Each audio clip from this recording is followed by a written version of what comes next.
Bienvenue au Journal de l'Afrique sur France 24. Merci de nous avoir rejoints à la une ce soir. Fronde au sein du Parti démocratique gabonais, l'ex-parti au pouvoir. Le nouveau chef du PDG interdit aux membres nommés par Ali Bongo l'accès au quartier général. Des fortes pluies dans l'est de la RDC ont provoqué des glissements de terrain et notamment l'effondrement d'un puits dans une mine d'or. Des dizaines de personnes pourraient être encore piégées. Un fruit sauvage devenu produit star grâce à son nouveau label international de qualité. Le MAD régale le Sénégal en faisant vivre des milliers de familles. Reportage au village de Tiobo, en Casamance.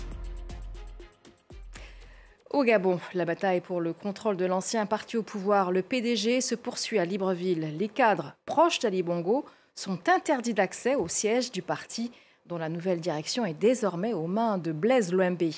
Une crise ouverte qui menace l'unité de la plus vieille formation politique du pays à 2 mois des élections législatives et municipales.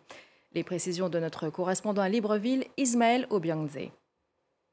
Entre elles du Parti démocratique gabonais, l'épreuve de force s'envenime depuis l'annonce retentissante d'Ali Bongo. Officiellement en séjour médical à l'étranger, l'ex-chef d'État gabonais veut reprendre les rênes du PDG qu'il a dirigé ces 14 dernières années. Sans doute pour donner une suite logique à cette démarche, ses fidèles ont programmé une réunion au siège, mais empêchée par la nouvelle direction du parti. Pourtant, ils clament leur légitimité et appellent à l'unité de leur famille politique.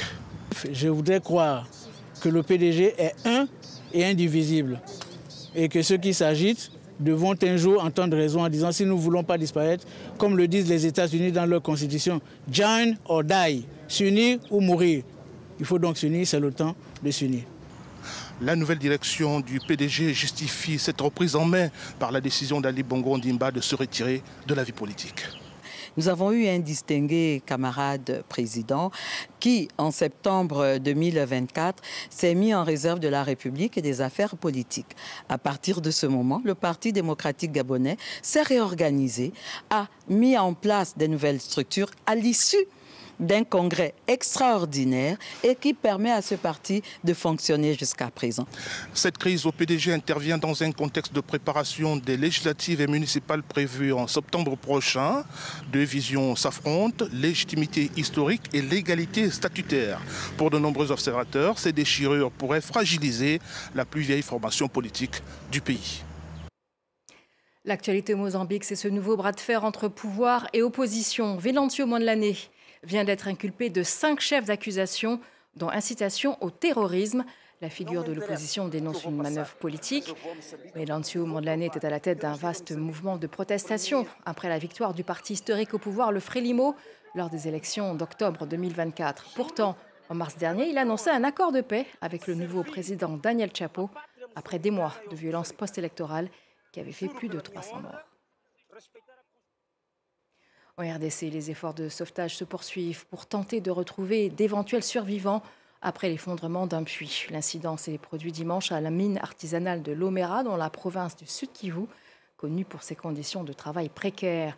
Des dizaines de personnes pourraient être encore piégées, bien qu'aucun chiffre officiel n'ait été communiqué. Mes amis étaient dans le puits depuis samedi soir et on a appris dimanche matin qu'ils s'étaient effondrés.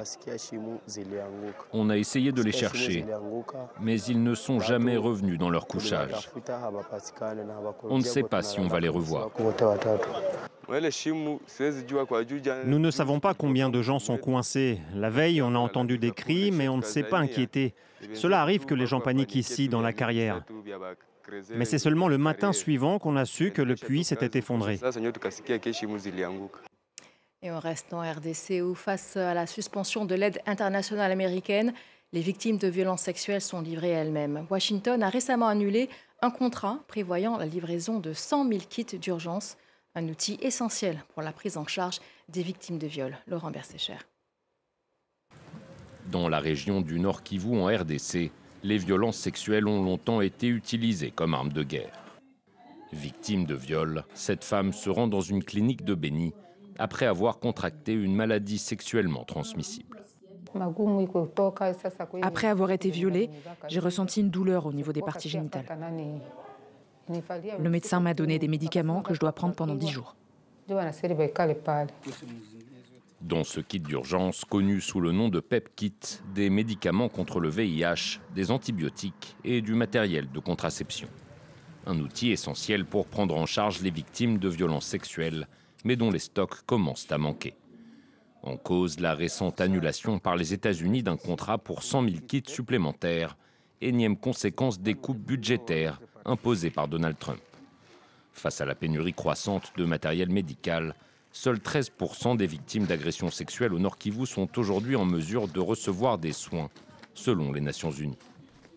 Si la victime, dans les 48 heures, ne parvient pas à avoir les médicaments de prévention, elle peut développer des infections sexuellement transmises, comme on l'a dit.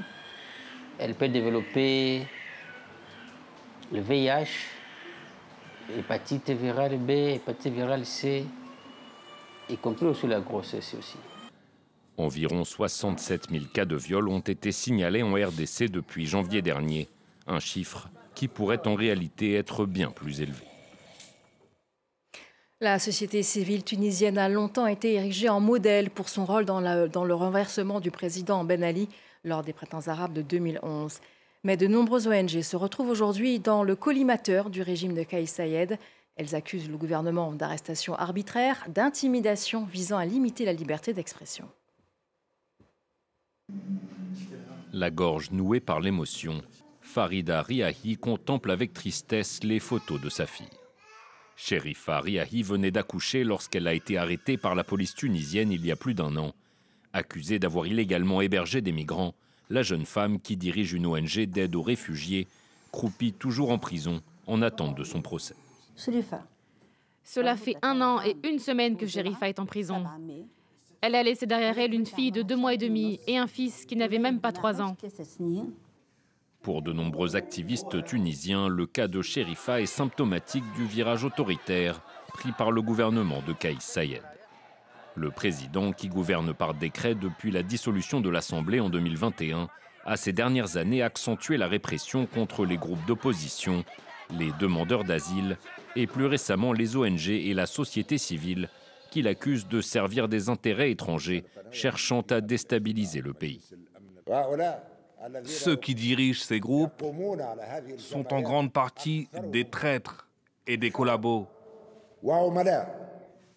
Ces dernières années, une dizaine d'activistes ont été arrêtés et autant d'ONG ont vu leurs bureaux perquisitionnés et leurs avoirs gelés par l'État.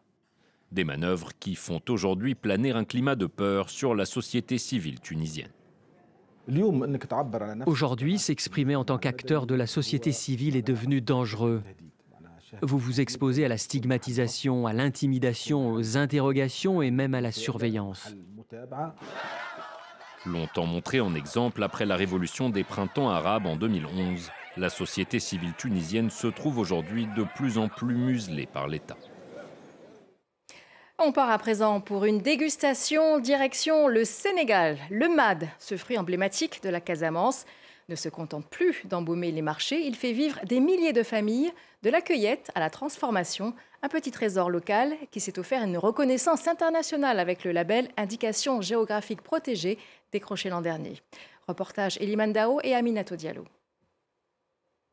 C'est sur ces lianes que pousse le mad, en pleine forêt casamançaise, au sud du Sénégal.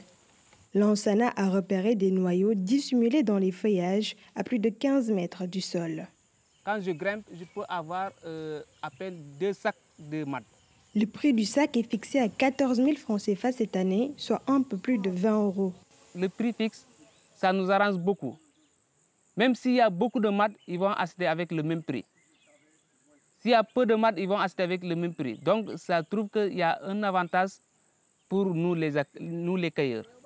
Grâce à l'indication géographique protégée, le mad de Casamance est désormais garanti comme un produit de qualité. Le fruit cueilli à maturité dans le respect de la nature est transformé sans colorant ni conservateur. Mais les transformateurs se heurtent à un défi majeur. Le mad ne se récolte que pendant 3 mois et la transformation reste encore largement artisanale. On n'a pas encore de grands systèmes. Donc, on se contente de quelques congélateurs qu'on voit dans les unités de transformation. Quand tu fais un travail manuel, tu ne fais pas de volume. C'est de petites quantités que nous avons qui ne te permettent pas de produire 12 mois sur 12. L'un des grands défis, c'est d'industrialiser cette processus. C'est d'installer des systèmes de conservation des produits semi-finis, par exemple les noix de manne. Moins de 5% de la matière première disponible est transformée chaque année.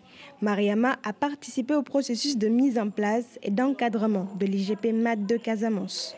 Il y a une nécessité de renforcement des capacités de transformation avec des équipements, avec des emballages de qualité et avec des moyens financiers pour l'approvisionnement en matières premières. Sur le volet commercialisation, il y a une nécessité pour ces acteurs-là de pouvoir accéder à des marchés beaucoup plus rémunérateurs afin d'améliorer les revenus de ces différents membres. Selon les acteurs du secteur, la filière génère en moyenne 500 millions de francs CFA chaque année. Et voilà, le MAD a dégusté pour refermer notre journal de l'Afrique. Merci de l'avoir suivi.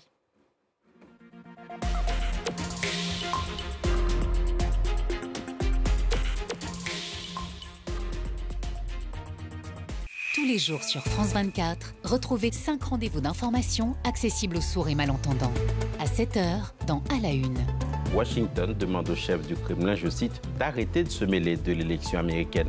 À 13h, dans Paris Direct. Les inégalités se sont encore creusées ces dernières années, la pauvreté reste massive. À 18h, au cœur de l'info. La Russie a dit ne pas exclure de viser les éventuels instructeurs militaires français en Ukraine. À 22h45, avec le Journal de l'Afrique. Les crises des déplacés sont les plus négligées au monde, sont sur le continent africain. Et le week-end à 10h, dans Paris Direct. Plusieurs dizaines de milliers d'Israéliens ont de nouveau manifesté hier soir à Tel Aviv.